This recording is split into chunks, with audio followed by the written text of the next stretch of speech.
अस्सलामुअलैकुम रहमतुल्लाहि वबरकातुहू। बिस्मिल्लाहिर्रहमानिर्रहीम। स्कूल बंद मगर तालीमी सिलसिला जारी। हम हमारे यूट्यूब चैनल के ज़रिए मुख्तलिफ वीडियो आप तक पहुँचा रहे हैं और हम चाहते हैं कि आप इन वीडियो से इस्तेफ़ादा हासिल करें।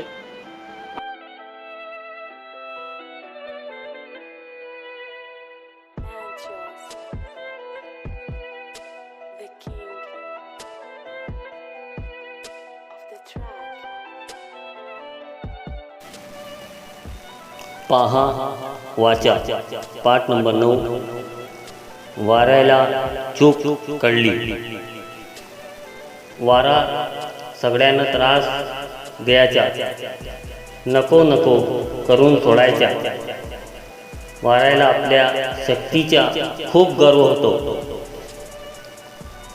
एका दिवशी वारा खूप जोरात सुटला।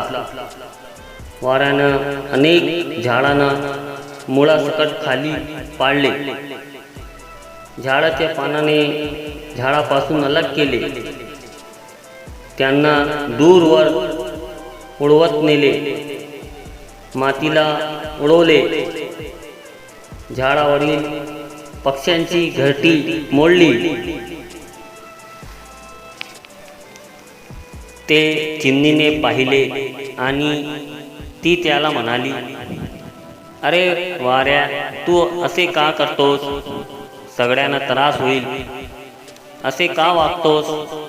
तू खूप शक्तिमान आहेस ना, तर पर्वतला खाली पाडून दाखवा।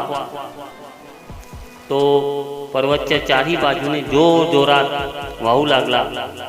गर्विष्ठ वाऱ्यानं पर्वतला खाली पाडण्याचा प्रयत्न केला, पण पर्वतवरील एकही दगड तो हालू शकला नाही।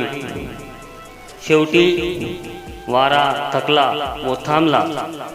पर्वतला म्हणाला, मित्रा, तू खूप बलवान आहेस, मला माझी चूक समजली आहे। यापुढे मी कोणालाही असा त्रास देणार नाही।